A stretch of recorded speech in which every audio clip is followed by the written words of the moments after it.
Hey, it's Tandy with Common Ground Alaska. This is the Sustainable Alaska podcast, and today we're really glad to welcome Dr. Patrick Jones. He lives in Idaho, and I got to see Doc in at the Modern Homesteading Conference in Idaho when I went this summer, and his class that he did was just super helpful. It was brilliant. Um, it was about not just treating man, but also man and beast, I think was the name of it. It was about treating your animals on your homestead as well as your people. And so just from that one talk, I'm kind of hooked. I've found him on YouTube and have been watching several of his videos. And I just am really grateful to have Doc here because is that what you want me to call you as Doc? Sure. Okay. All right. We're really grateful to have Doc here because he just has put some he puts some logic and takes kind of the fear away from all of these pandemics and the viruses and all the things that are, they're going to kill us. And so I'm just excited today to talk with him and just kind of get some just good wisdom on what to do as we're facing whatever viruses we're facing this winter. Doc, thanks for joining us. You bet. Happy to be here. Um, Yeah. yeah, I need to come up to Alaska and do a plant walk or something. That would be fun. Oh my gosh, we've Yeah, already talked about how we can make that happen. yeah. That would be really neat. That would be fun. So, Doc, tell us a little bit about what it is that you do. Okay, well, so I've been a veterinarian for over 30 years, private practice. Uh, Before that, I worked in the state animal disease lab down in Utah. When I was in school, I worked there. Um, so anyway, been in practice doing everything from, you know, poultry to dairy to swine to dogs and cats to exotics to, parrot breeders and fish breeders. I mean, I really have done everything in the veterinary field. Um, and I'm also a naturopath. I've always, for many years, had two practices. So if you're a dog, you go to that building. If you're sick as a dog, you go to the other building, and we'll straighten you out one way or the other. But you Very know, good. I'm an herbalist. I'm the founder of the Homegrown Herbalist School of Botanical Medicine, and that's mostly what I do now. We have a little herb supplement company, homegrownherbalist.net is where you can find information on all those things. But a lot of what I'm doing now is education, so I can teach everybody else how to do this stuff so I can retire, right? There you go. That's awesome. And you're a good teacher. You're very good at this. And I think it's a gifting. We all have different giftings, right? And so I Yeah, appreciate you taking the time to teach. Now you have your herbalism school. I was looking at that the other day. Can you tell us a little bit about that?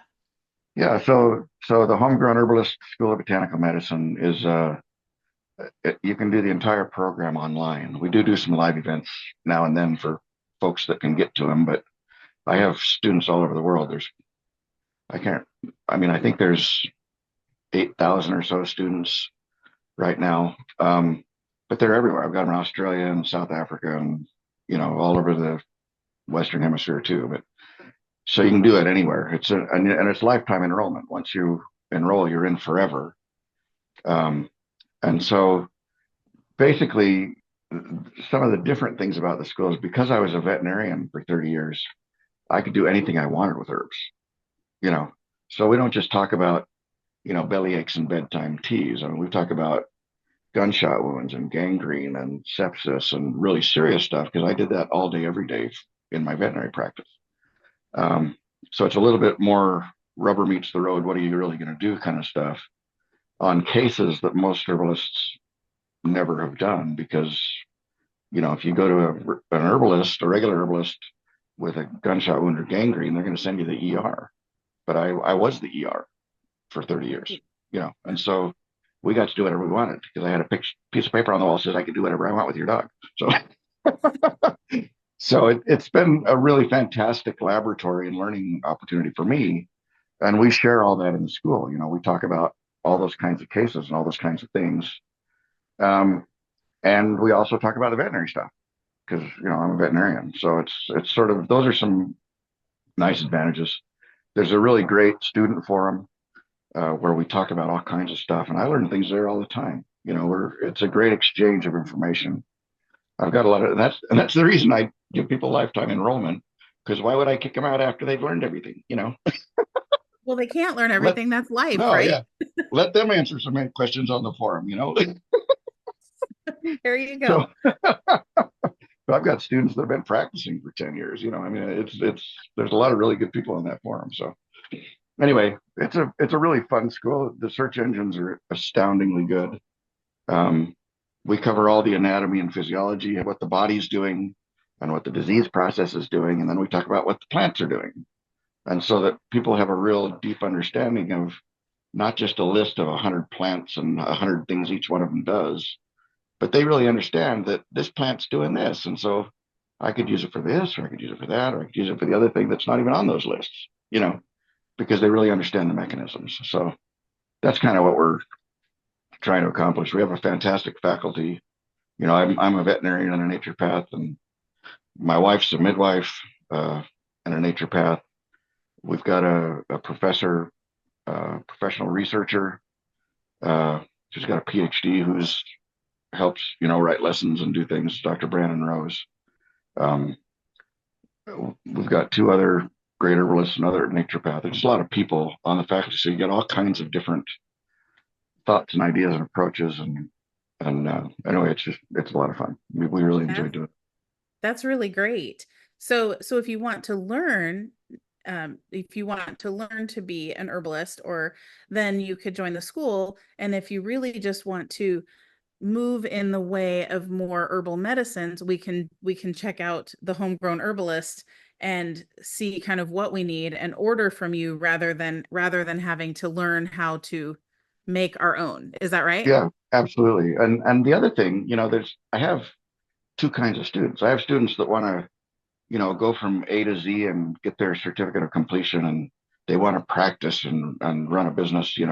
But I also have a lot of students, in fact, probably the majority of students, that they just want to learn about herbs, and they don't care about the certificate, and they're not going to go from A to Z. But, if they have a bladder infection, they can look it up. If they have gout, they can look it up. If they have an infected wound or a rattlesnake bite, you don't have to do the whole course to know what's right there in that part of the course. And so it's just a great learning resource for people. Lots of people are just doing it because they're taking care of their families and want to be prepared if ever there's a situation where you maybe can't go to the pharmacy and get what you need. So it's a good resource. People really enjoy it.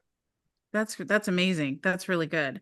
So when you said you started out as a veterinarian, well, actually you started out as a researcher, is that right? And Or I started out as a cartoonist first, of course you did.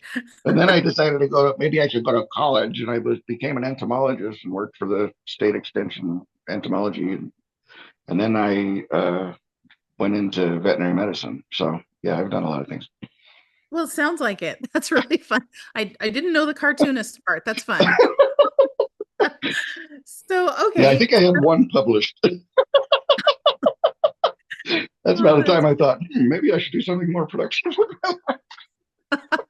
well, we're glad you did, for sure. We're glad you did. So what made you interested in veterinary medicine?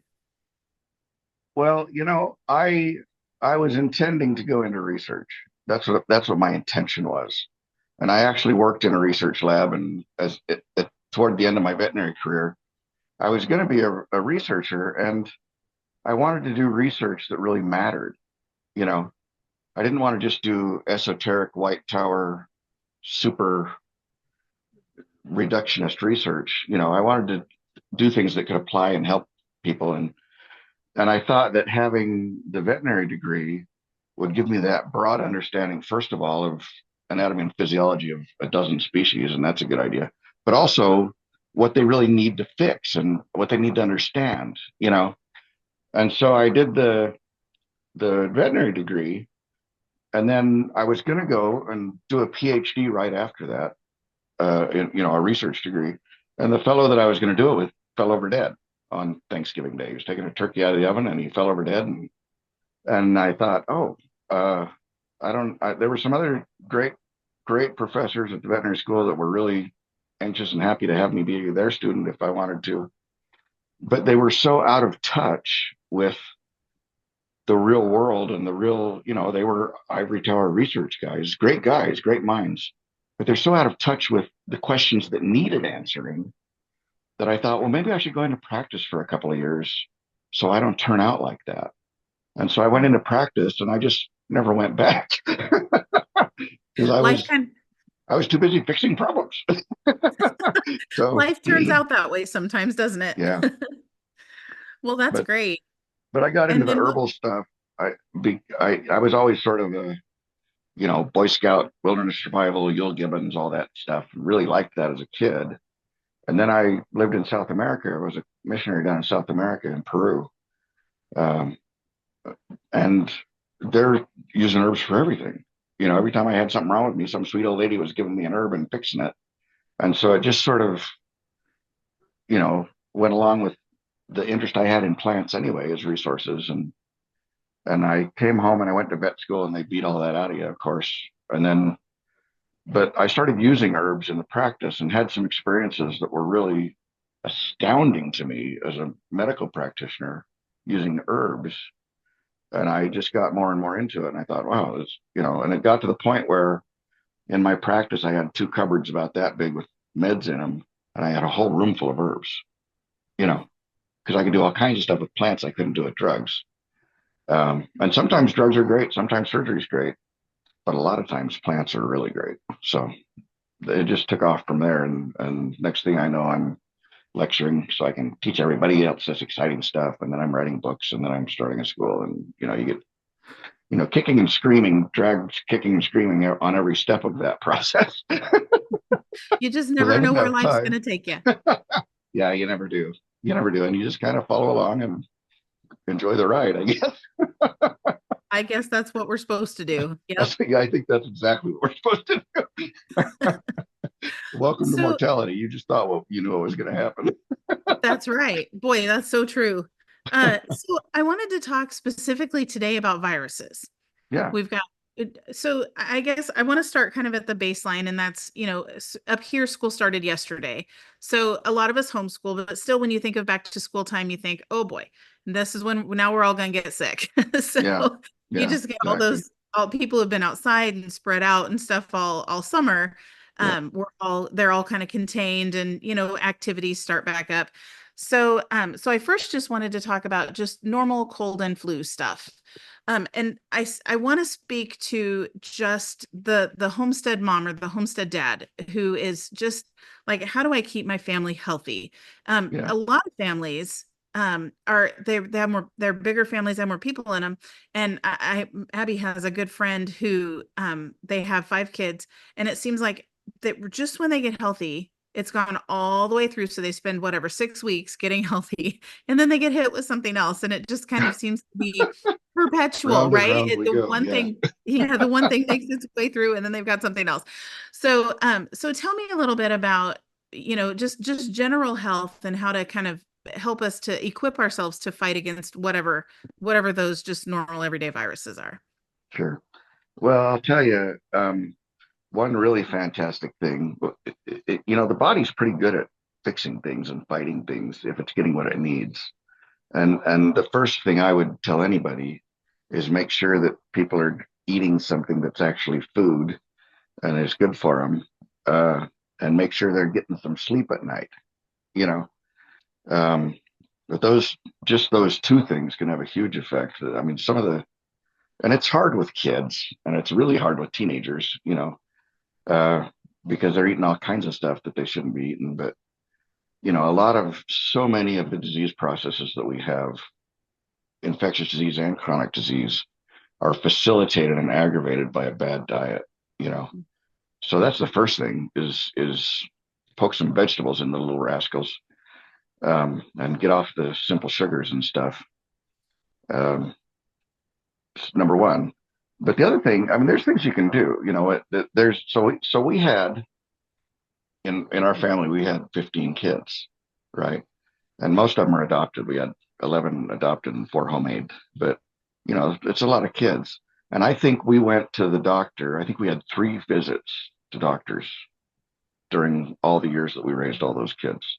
One was for some stitches. A kid had an altercation with a peanut butter jar. And if he'd have been 10, I'd have stitched him up, but it was just a little girl, so I didn't. Uh, and then we had a kid that had a seizure for no good reason, and we went to make sure there was no good reason, and there wasn't.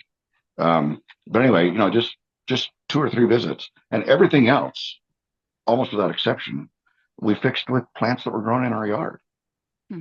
You know, and one of the things that's really, really good for little people and big people this time of year is just have a bottle of elderberry syrup in your fridge.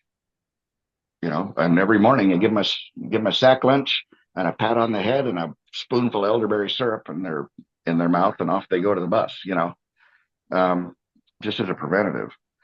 Um, but there's also, uh, you know, lots of immune stimulating herbs, echinacea and garlic and astragalus. And I mean, there's all kinds of herbs that can stimulate immunity. I don't recommend people be on those all the time, because that's not what they're for. That's not the purpose. But it's a really good idea if you think you're coming down with something, or if you've been in a big crowd of people and you're kind of worried because there was a sniffly guy in the corner, or if you've been on an airplane, you know, Oh, it's not a bad idea to get on some immune supporting herbs as a preventative. You know, um, one thing that's really true about herbal medicine is that if you get after things early on, it's way easier to nip something in the bud than to try and fight the war after the enemy has dug the trenches. You know what I mean? well, that makes perfect sense. So just Yeah, get on it quickly rather than yeah, wait until you've been sick for 2 weeks and can't get over it and then yeah, treat it. That's a yeah. major bummer. That's the way to do it. Get preemptive about it. My wife got COVID a couple of years ago, and I said, "Boy, you ought to take some herbs if you don't feel good." And I started taking herbs. I wasn't sick, but she was. you know, and I started taking herbs, and she didn't get after it until she was kind of sicker than she's just a busy, firm girl. She's always working on something. And I'd say, take some herbs. She's, oh yeah, I'll do that. I need to do that. And then she wouldn't remember. And anyway, she got really sick, and for 2 weeks was really, really sick, even though she started taking the herbs as soon as, a day or two after she got sick, she started serious on the herbs. She was really sick for two weeks. I started the herbs 3 days before I got sick, because I did get it from her. But I started 3 days before, and I was only sick for a day or two. Wow. You know, and so getting ahead of it is probably the most important strategy of all. Okay, so since you brought up the dreaded COVID, I don't know what we're supposed to say. So if YouTube pulls this, that's okay. It'll be on the Academy too. Um so tell me what is your protocol specifically for COVID? Do you have something that you sell, or is there something we can put together and have on the shelf? Like Oh, like oh, let's go yeah. into that. Oh, you don't have to buy my stuff. You can make your own stuff. But I didn't invent any of the plants. But well, we'll give credit where credit's due on that one. Good deal. But when COVID came out, I had I had a formula, for respiratory viruses, and I had a formula that was an immune support formula. But when COVID came out, I thought, oh, that's a coronavirus. I should probably think about that. Maybe I should make a new formula. And I thought about it for a minute, and I thought, no, all the herbs in that Shu flu formula, they've been fighting other coronaviruses forever. They don't know this is a new exciting one. We just won't tell them, you know, and they worked great, so I didn't really change anything. Uh, I just used the same formulas um, that I've been using for respiratory viruses for years. And basically, what I do is I do an immunity support formula, and I do a formula that's got some antiviral properties, so some herbs that have antiviral properties. And we can't make any claims because I haven't been through the FDA and proven any of this. Right. But the way you can tell if you've been through the FDA is you'll hear the sound of about $1 million worth of electrons getting sucked out of your bank account. And I haven't heard that sound, so I don't think I'm FDA approved of it. Fair enough. We'll hang on Anyway, to our millions of dollars, yeah, right? I had a guy in my vet practice, a salesman came in, one of the vaccine salesman guys or whatever he was, and they wanted to change the color on the label of their vaccine. None of the words, nothing else, none of the instructions, the color. They wanted to go from pink to yellow. and it was like $40,000 to get that color approved. You know, so Oh, good grief. it's a pretty good racket. Good grief. But anyway, yeah, that's what I do. I have there's a go to the homegrownherbalist.net. There's a kit called the Respiratory Preparedness Kit, and it lists all the respiratory formulas that I use for stuff. And just look at those and look at the herbs that are in them. But for immunity support, I'm using things like you know echinacea, garlic, astragalus, olive leaf. I love olive leaf. Siberian ginseng is good. Any of the ginsengs are good for immunity support. Um, Shaga is really good for immunity support. Uh, and then antivirals, elder is good for influenzas and coronas. Sweet wormwood or sweet annie, Artemisia annua. That one actually has some specifics against corona and influenza viruses. It inhibits viral attachment and viral replication. Pine needle does the same thing, inhibits viral attachment and viral replication. Native Americans and Europeans and Chinese people, anybody that's got a pine tree anywhere near them, has been using pine needles forever for respiratory infections. Um, and there's some other antivirals for other kinds of viruses.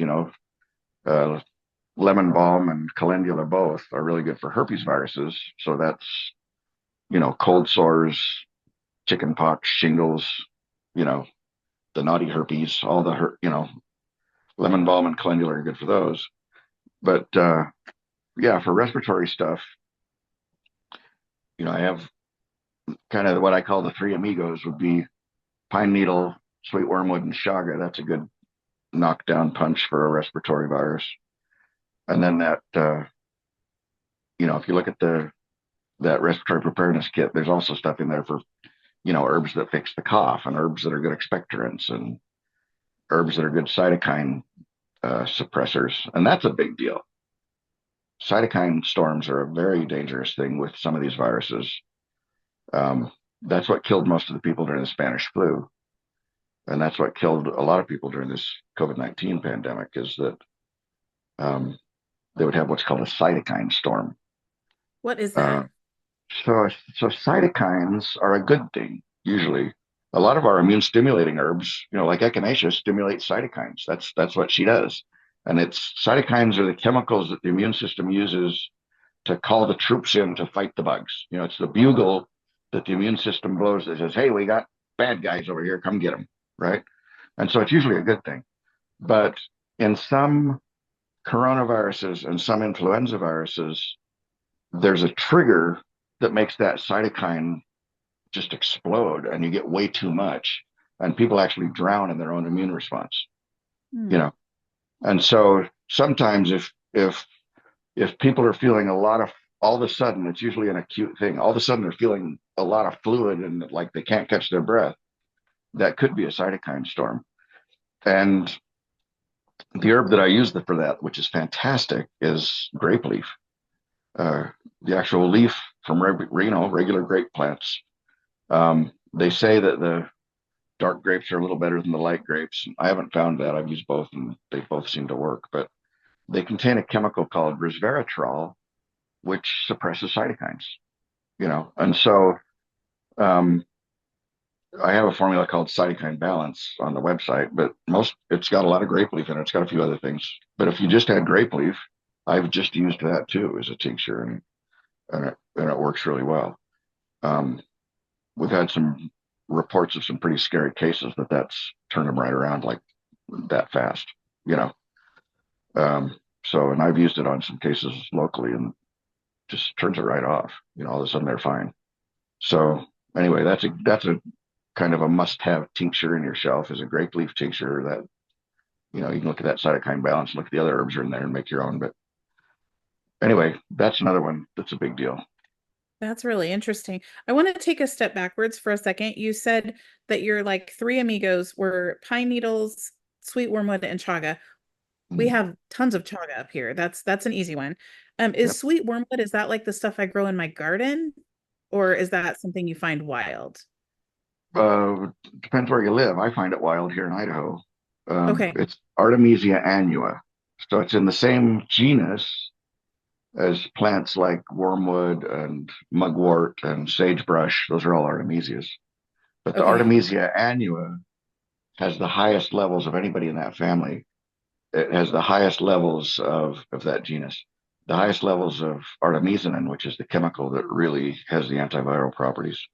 It's got some Okay. great anti-protozoal properties too for malaria and things like that. But Oh, wow. anyway, yeah, Okay. those are the three. Those are the three. Okay. And it's an And then, annual. Most of those, that's why it's Artemisia annua. Most of those kids are perennials, but the Artemisia annua is an annual. okay. Okay. And then my other question is pine. We don't have a lot of pine where we are. We're kind of in South Central. And so, but I'm curious if spruce would be similar. Spruce is similar. Okay. There hasn't been as much research on spruce, but yeah, spruce, pine, and fir. Uh, Native people have been using all three of those for respiratory viruses forever. So if so if All the if that's all you have, you could certainly try that. Um, all the research, most of the research has been done on pine, and most of it's been done on red pine, which is Pinus resinosa, and white pine, which is Pinus strobulus, I think is the name. But if I had a pine tree in my yard and it was a real pine in the Pinus genus, I wouldn't care which one it was. okay. So we could try and make Yeah, maybe a tincture with pine and our wormwood that we grow in our garden mhm. and chaga and that Yeah, could potentially absolutely, have the same antiviral properties. absolutely. Just use equal parts and make a tincture. You bet. Okay. And don't take those if you're pregnant. Those guys are all not good for pregnancy or nursing, but otherwise you're good to go. Okay, that's a good one. That's a good one to say. Okay, so we've kind of covered we kind of took a little bit of a side road and covered coronaviruses. And we covered getting yourself kind of built, your immune system built up as we're kind of reconvening after summer, Hmm. and being inside buildings a lot more. And then, so I wanted to talk for just a second because the World Health Organization has declared, I don't even know what they declared, a pandemic or something, with monkeypox. And that doesn't really affect us here, but you never know what's coming our way. And again, I just think that, when we have knowledge, then we don't have to have fear. We don't have to have that. So can we talk for just a second about monkeypox or what you know about it? Yeah, well, monkeypox is in the same, it's related uh, to smallpox. It's a pox virus. Okay. Um, the mortality rate is vastly lower than smallpox. I think it's 2% or something instead of whatever smallpox was. But that's a whole different family of viruses. Like we said, there's influenza viruses, there's coronaviruses, there's herpes viruses, there's pox viruses, there's papilloma viruses that cause warts. There's a whole slew of different critters, and different herbs have activity against different critters. And as far as the pox viruses, um, I looked up smallpox once, and the only plant that I could find any information on was a little pitcher plant that grows in California. But I don't know of a specific for pox viruses, and I probably should dig deeper now that we have a good one. It's time. But maybe don't eat bananas. I don't know. How do you not get monkeypox? Anyway, but I would do immune stimulation. I would do the same things. You know, I would take antiviral herbs that are good for other viruses. Maybe they've got some activity against this one, and I would take immune stimulating stuff um, the same way I would for anything else, because your immune system knows how to kill them. You know, and if you give your body the resources it needs, nutritionally and herbally, it can fight the battle. Napoleon said the army marches on its stomach, and your immune system does too. And if it has the resources, if your body has the resources, it can do some pretty amazing things. Um, but I'm not aware. I guess I'll have to really dig in and see if there's any other information on uh, pox severity and if there's any herbal stuff that's historically been used in other countries that have more of those. Sometimes the best way to learn things is to dig into the ethnobotany of little like African countries. If you're looking at pox viruses, those are, that monkeypox is an African origin virus probably. And if we look at what the locals were doing historically, and then we can look at the biochemistry of that plant and say, okay, who has that chemical in this country? That's where it gets really fun to be a nerdy herbal science guy, but we'll have to look Well, into it. I just found out about it this morning. oh, okay. Well, Yeah, my wife okay. told me. My wife told me as I was leaving the building, hey, we're getting monkeypox. We're all going to get diet monkeypox. Oh, that'll be fun. Doesn't that sound like fun? Oh Let's shut down gosh. the whole Well, country again, just in case. just in case, you never know. Well, we're supposed, there's a double whammy coming because we also have bird flu, which I wanted to talk with you about a minute. Yeah. I feel like that's more imminent for specific to Americans, and maybe it's not the bird flu itself. I wrote an article on raw milk with bird Mm-hmm. flu, and there's I because I believe so strongly that when you're educated about something, then you don't have to fear it because now Right. you know what you're facing. But man, the bird flu information that was out there was, I don't have a better word other than just confusing. Yeah. One article that I read said that it's respiratory.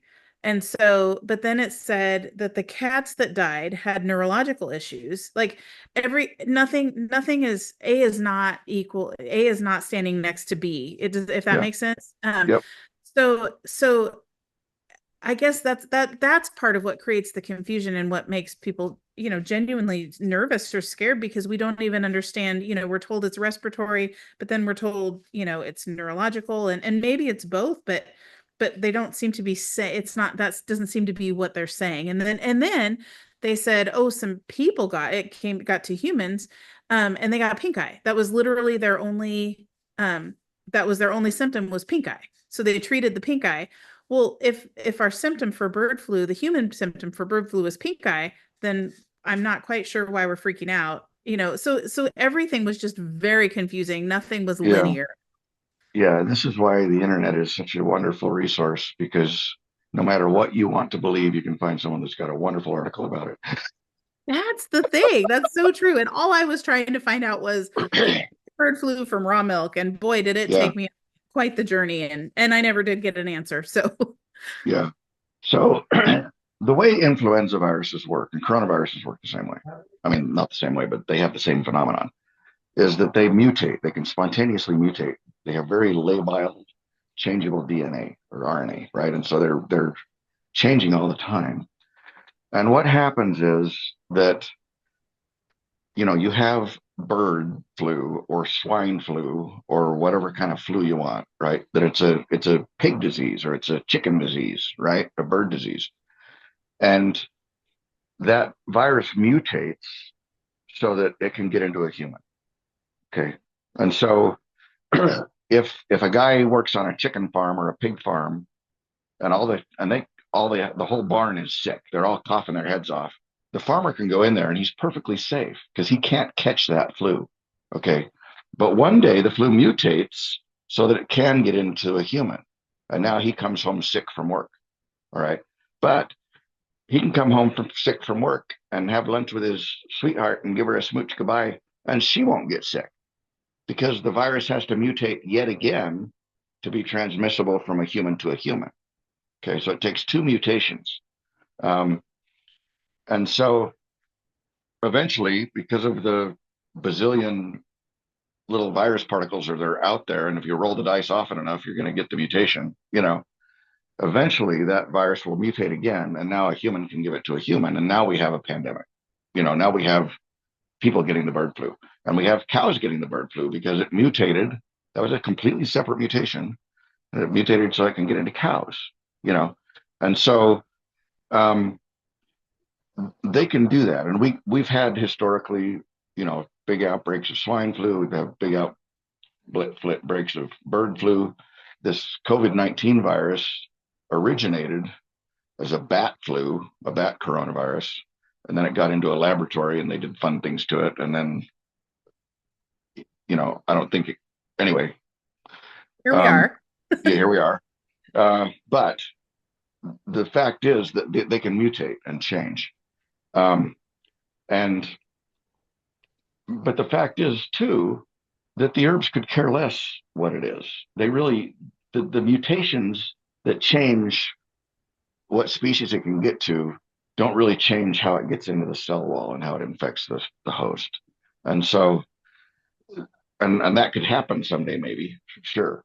But my experience with all, every year we have a new flu, and every year the herbs seem to really help the flu. And I don't care which flavor it is this year, Um, and so I do the same things. I use the same herbs, like I said before. When Corona came out, I racked my brain and worried maybe I should make a new formula. And I thought, well, why? And I didn't, and it's been fine. We've had a lot of success helping folks nip that in the bud or get over it faster.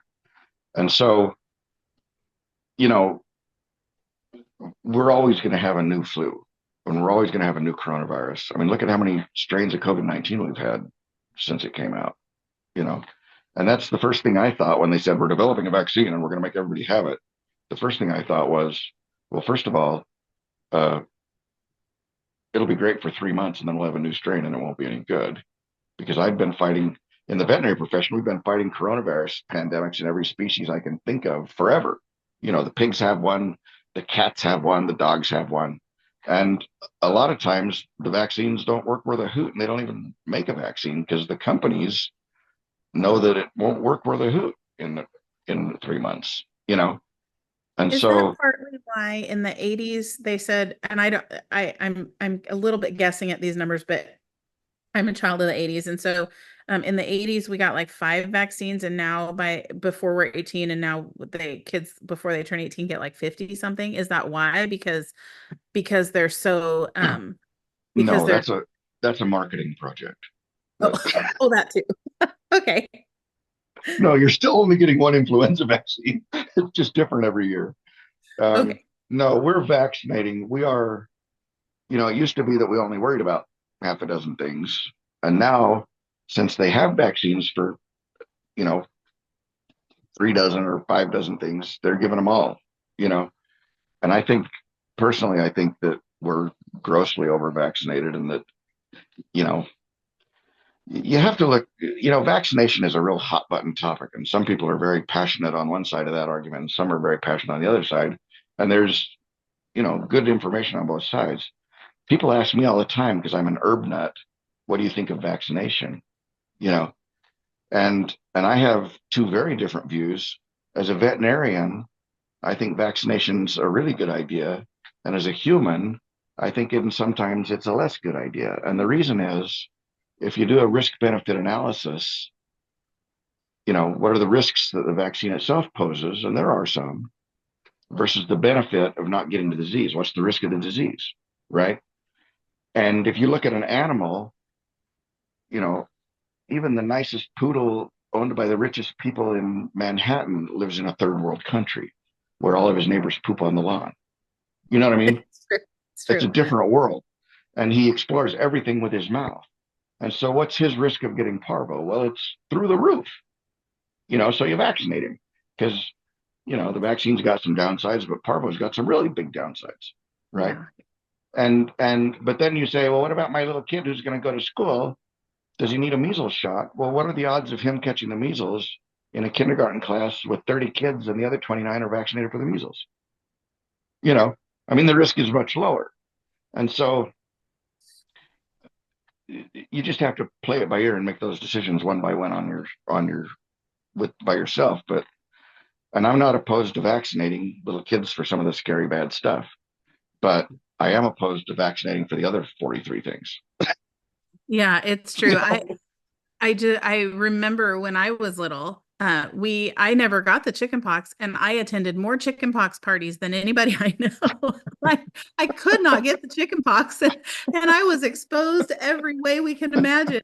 Ironically, then when I got pregnant with my youngest son, I did get chicken pox. And it was terrible. What a terrible time to get it, right?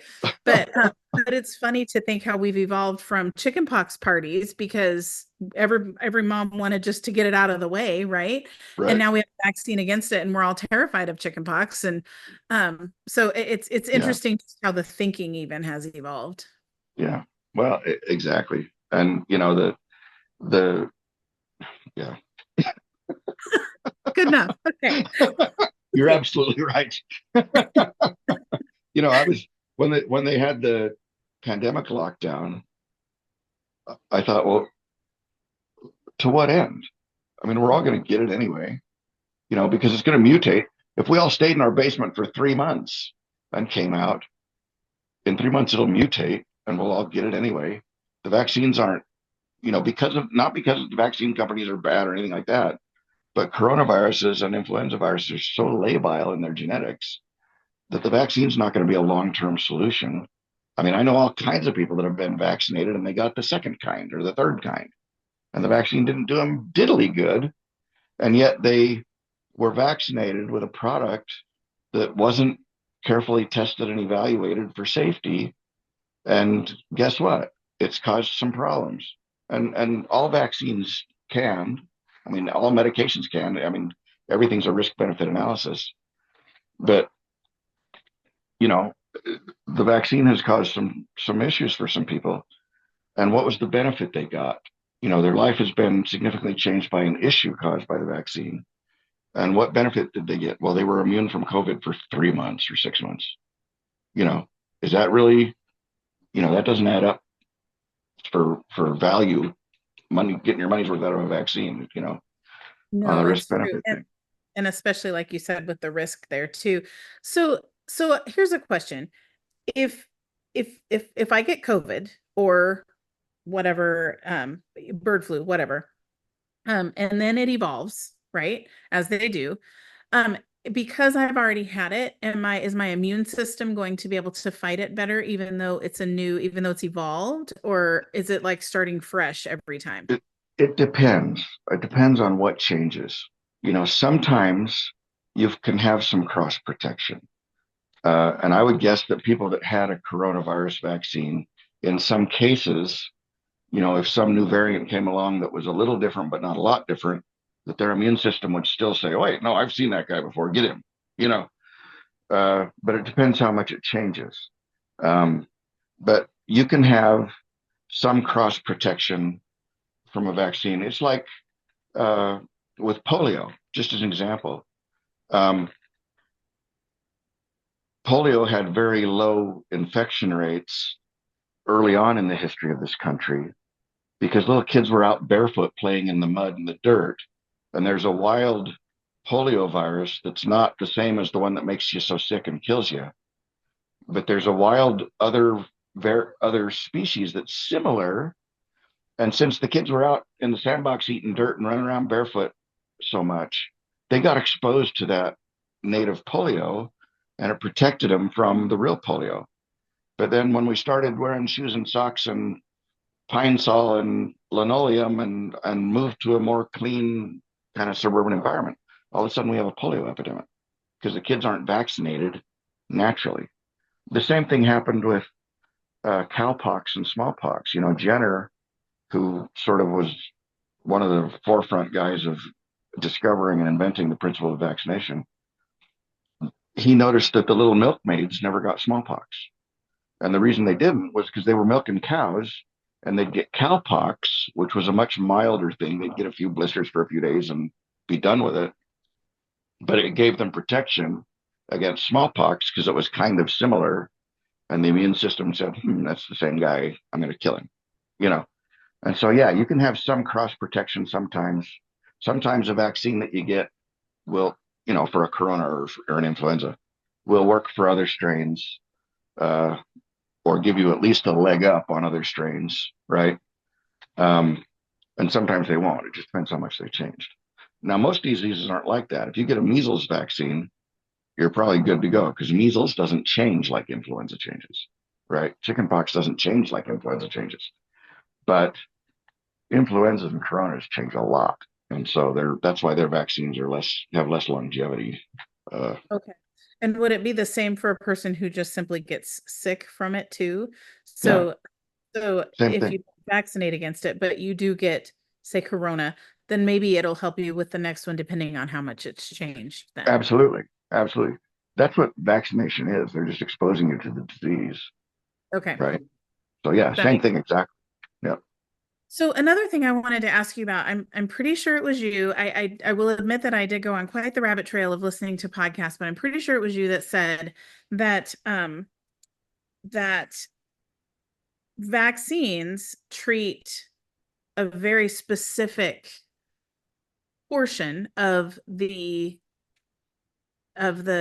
virus, whereas herbs treat a bigger realm of it. I'm probably completely butchering this, but they treat it in a bigger way, so they're able to, so your body doesn't. I think this might have even had to do with antibiotics. Yeah, So, it was about so antibiotics. okay, so that's probably different then.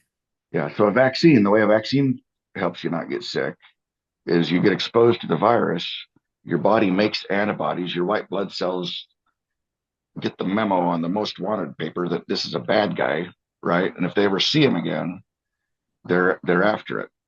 And your body has your immune system has cells in it. They call them memory cells, memory B cells, and they're prepared for that bug. If they ever see it again, they're going to start making antibodies today. Instead of having to take a week to figure out what the bug is and how do I crochet the antibody for that one, they're ready. They've got antibody ready and they're programmed to make that specific antibody. Okay. But what I was talking about was antibiotics. Yeah, antibiotics are exquisitely simple, specific things, and they're doing one thing to that bug, um, as contrasted with herbs, which are doing all kinds of things. Some of the herbs are stimulating immunity, and some of the herbs contain multiple chemicals that are antibacterial. And so, if I came to your front door every morning and rang the doorbell, and when you came out, I whacked with a fly swatter, pretty soon you'd figure out how not to get whacked with that fly swatter, right?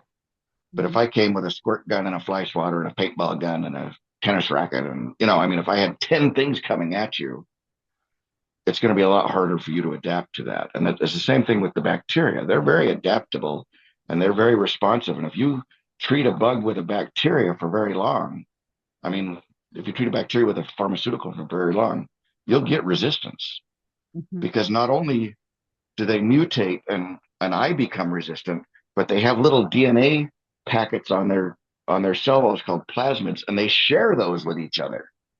So you don't have to be even born to a family with red hair; they'll give you red hair, right? And so, I mean, they're astoundingly good at getting resistant to a chemical, and so that's why in some cases herbs are lots better. I had a lot of cases in the vet practice where you had an antibiotic resistant infection, and it didn't matter. You could try two or three big gun antibiotics and they wouldn't touch it. And I'd give them some herbs and they were better tomorrow because Mhm. it's so much more complex. I've treated a lot of MRSA cases with herbs and it clears them right up, you know, because first of all, I've got, in the formula, there's a half a dozen different herbs that kill bacteria. And each of those herbs has half a dozen things in it that are different, that are killing bacteria, and they're antioxidant, and they're immune stimulating, and they're yada yada yada. Herbs have a really hard time making up their mind about what they're going to do, so they do 10 things each.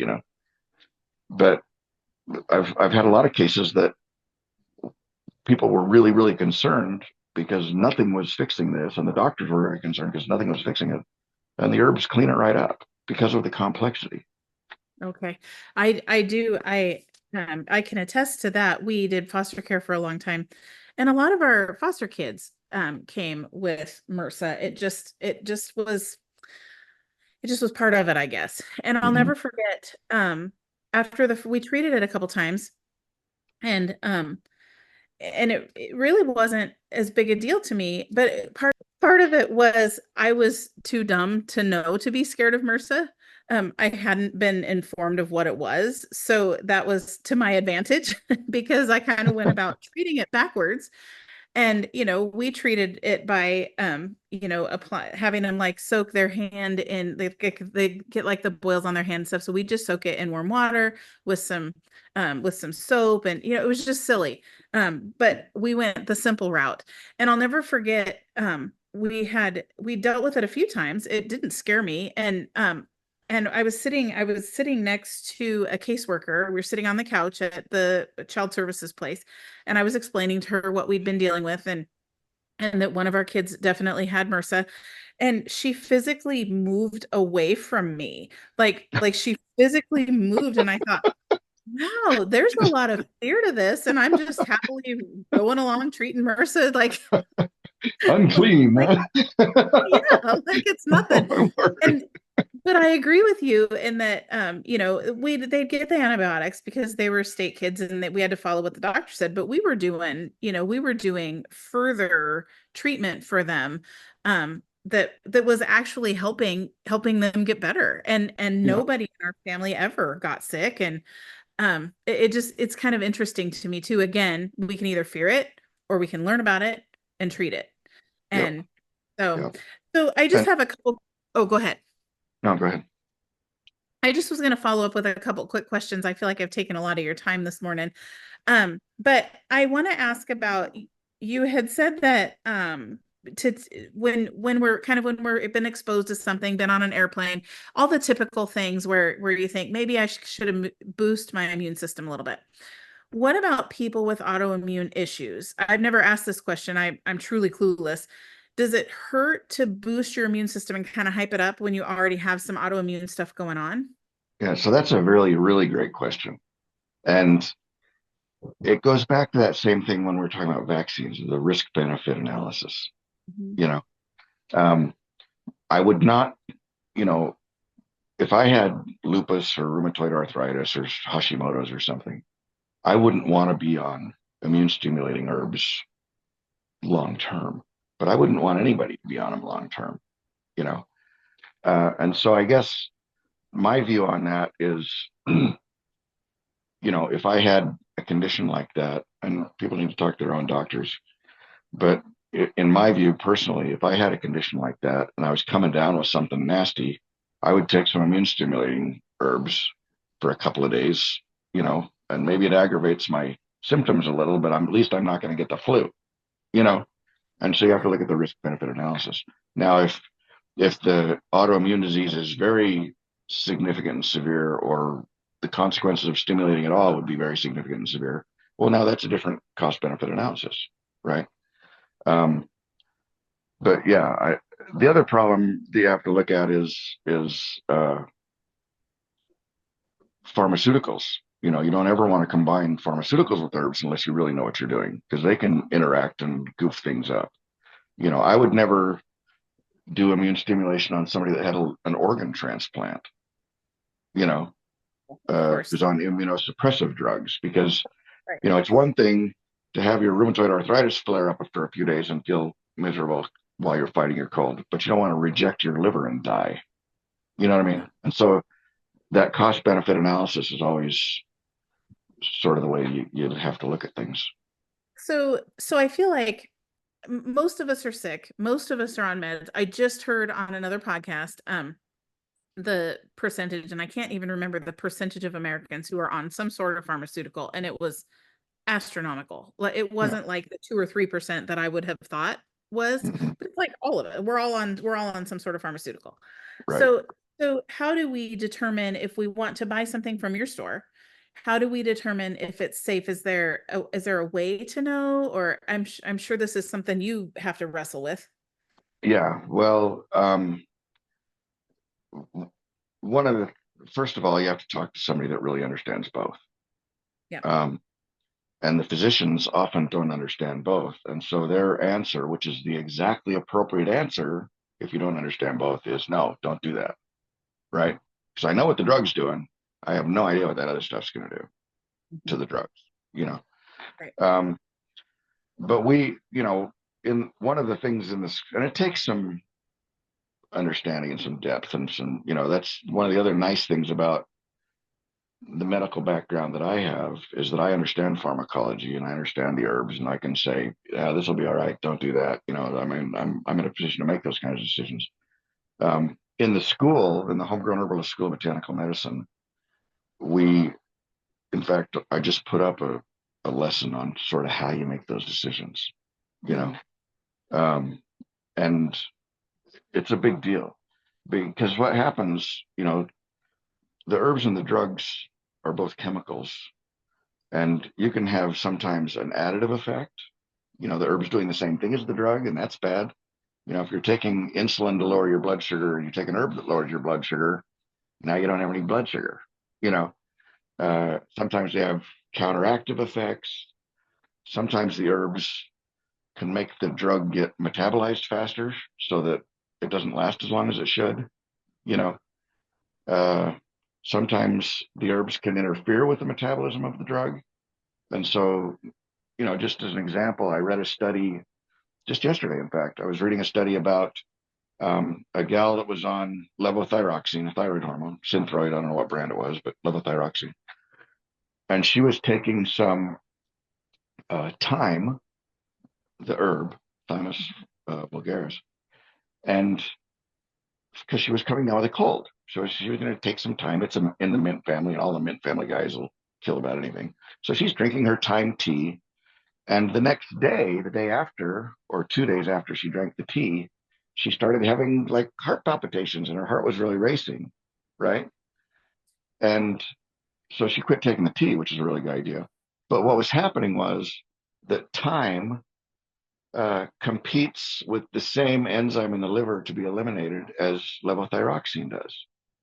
And so the thyme was tying up the liver. The liver was preferred to get rid of the thyme over the levothyroxine just because of chemical reactions and stuff. And so basically what was happening was she was taking her thyroid pill, and then the next day she was taking her thyroid pill, but the first one wasn't gone. Right. That's You terrible. know, on the third day she took her thyroid pill, and the first two weren't gone. And now Oh, basically she has an overdose of thyroid hormone, and her heart's going fast. You know, for and heaven's so sakes. there's just all kinds of little things that herbs and drugs can do that, and sometimes it's really great. Sometimes you can improve the way the drug works or improve the longevity of the drug, but you kind of better know what you're doing, you know.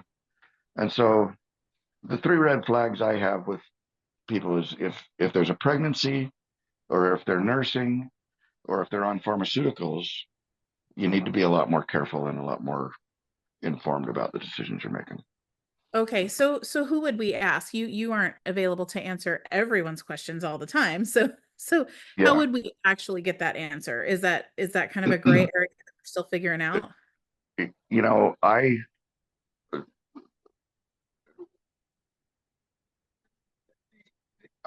guess the legally correct thing for me to say is you talk to your physician or your pharmacist.